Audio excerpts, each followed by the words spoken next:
needs that money. Hundreds of pairs. That money has to keep coming in if you're going to live like this. It's not that expensive though, but He's only 46. But he does this with everything, man. He's got $1 million watches. I don't think he buys every pair.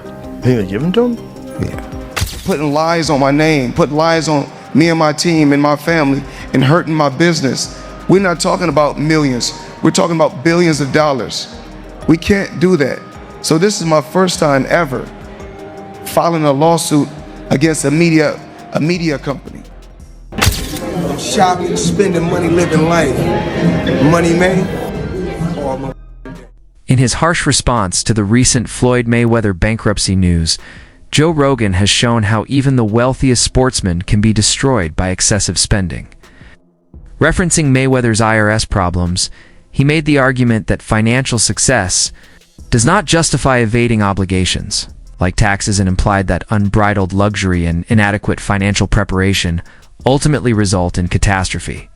That money to the IRS, how much does he owe? It's in the $20+ million range. It's a lot of money, man. But it's not something that he's been, it's not like deception. No. It's just neglect to pay. Neglect. And it's also like, I think, and there is like a truth to this, he makes so much money, there's probably a point when they're like, hey, it's time to pay your taxes. And you go like, all right, here's a check for $25 million. That's an incredible amount of money. And then they go, that's true, but you owe 50 more. And he's just like, that can't be right. I've given you $25 million. Yeah, he's bought over 100 luxury cars from the same dealer and always pays in cash. He has $15 million worth of cars. Congrats. You can sell them. Floyd Mayweather Jr.'s lawsuit against Insider Inc.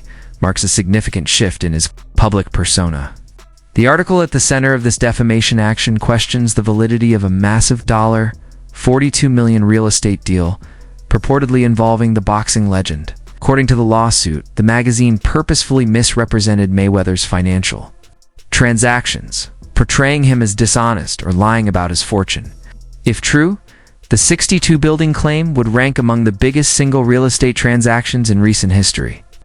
Nevertheless, the report casts doubt on the transaction's reality and financial feasibility, casting doubt on Mayweather's trustworthiness. His legal approach appears to be designed to further solidify his reputation as a successful businessman in addition to being a sporting star. I know you guys want to talk about real estate. Only thing I'm doing is answer the question. That is a real estate question. Okay, so out of 48 years, I'm 48 years old, and I've never sued a media outlet. The media outlet throughout my life has bashed me, talked bad about me, spoke bad about my family. Now, I've always been judged because how I have presented myself when I'm promoting a fight. You cannot judge me for entertaining the people when I'm promoting a fight. Judge me for the person that you know. You can't judge me if you don't know me. So that's no different from people in this room may want to do a deal with me. But if someone going out there putting lies on my name, putting lies on me and my team and my family, and hurting my business, we're not talking about millions. We're talking about billions of dollars. We can't do that.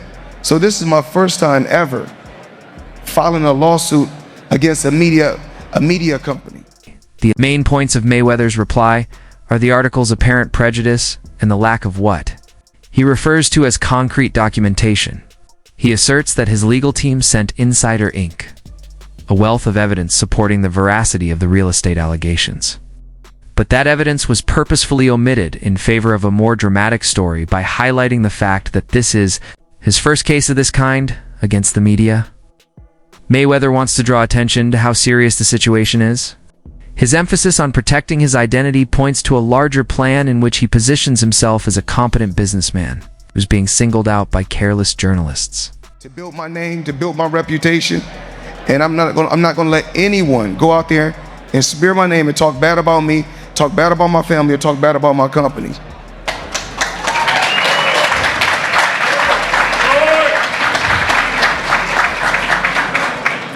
All right, one more toughie. So Nothing is tough. no? Okay. After being in the sport of boxing, dealing with the sport of boxing, there's nothing that's tough. Fair. So that article sparked rumors that you are bankrupt. How do you respond to that? I don't think you have publicly responded Well, everybody's entitled to their own opinion. I mean, if we call having 2 private jets, owning 100 buildings, being able to do what you want to do, if that's bankrupt, then I'm pretty sure everybody want to live like that.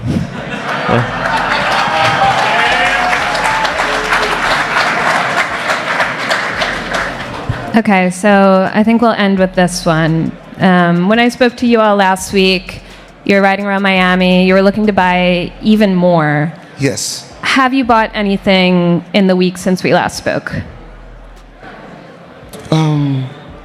I don't know. I was out in Miami for a while. We were looking at a few properties. I'm pretty sure for the end of the year.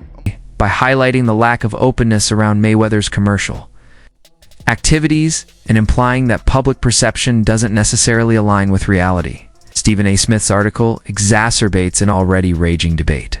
Smith suggests that there are levels of intricacy hidden beneath the eye-catching headlines and enormous money signs.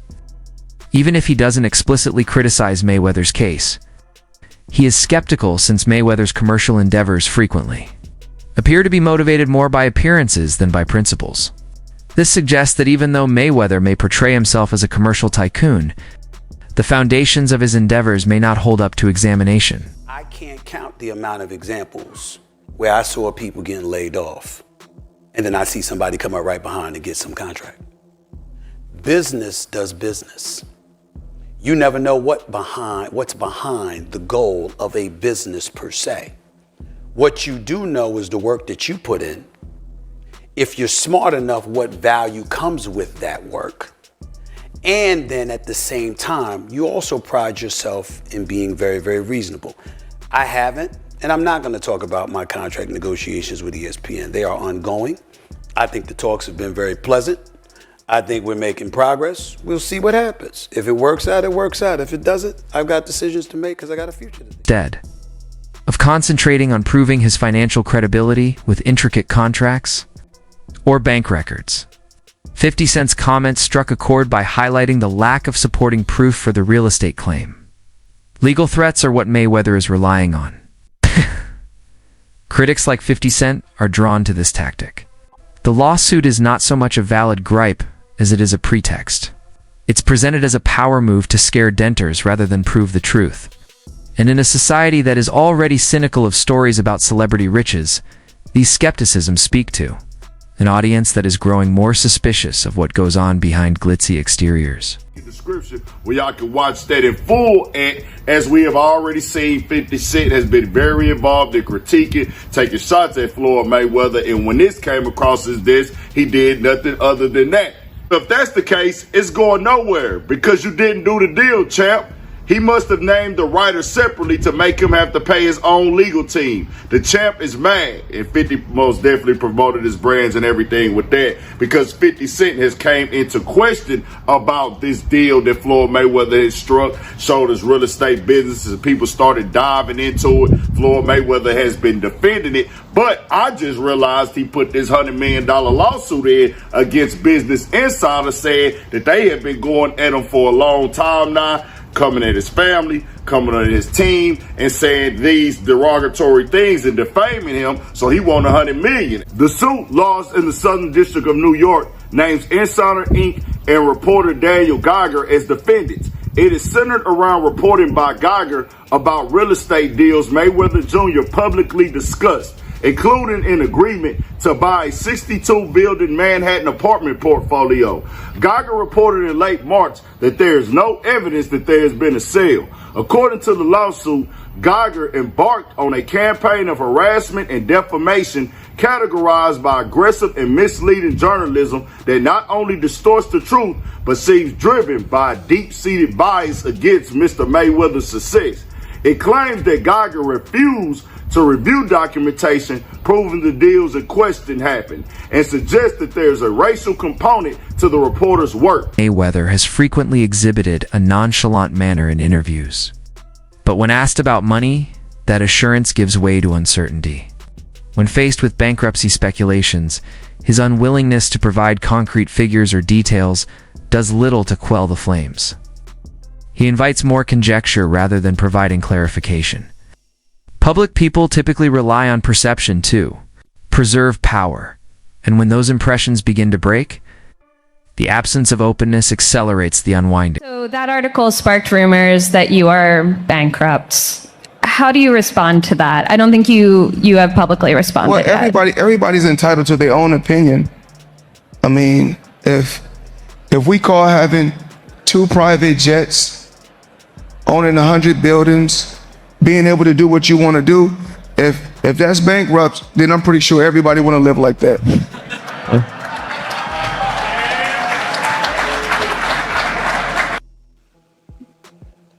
That last statement was a fact. If that's bankrupt, I'm sure a lot of people want to live like that.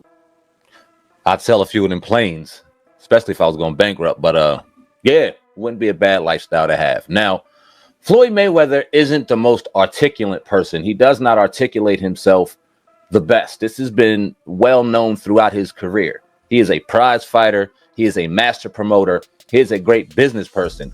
Put him behind a microphone or have him articulate himself, he's not the best at it. So if you listen to that and y'all tell me if y'all got the same vibe I did, or if y'all think that I'm tripping, it sounds like he's running around a lot of shit.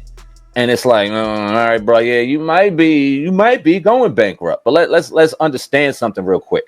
If one of Floyd Mayweather's businesses, or if his business is going bankrupt, that does not mean that Floyd Mayweather himself is broke. That means that his business may be struggling.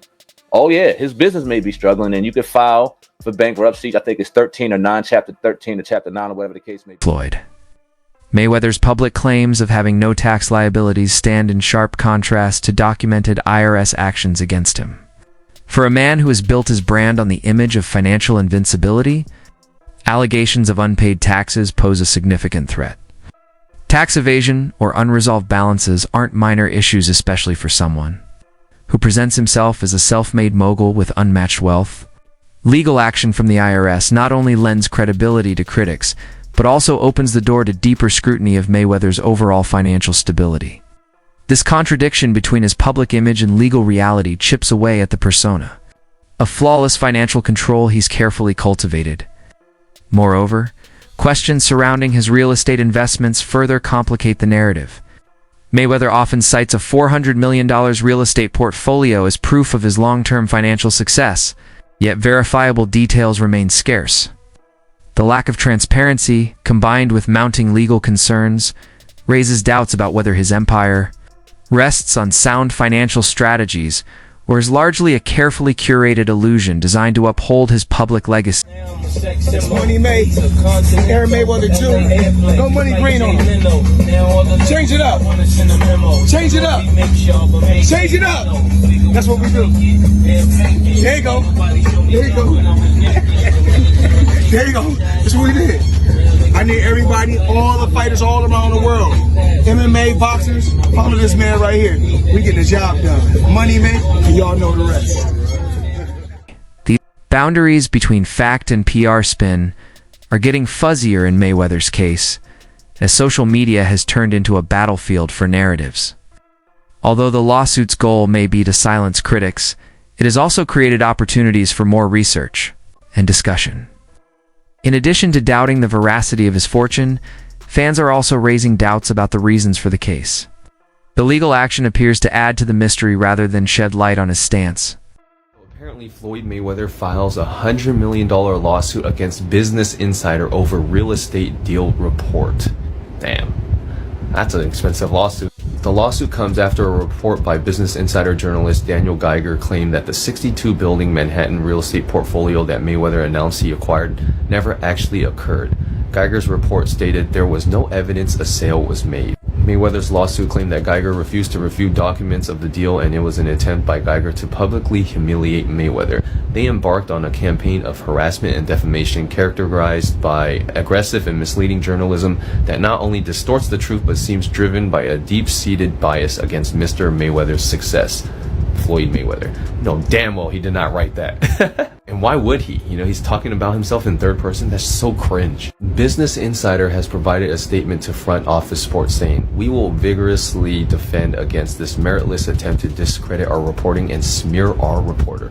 So they aren't backing down at all. It's going to be interesting.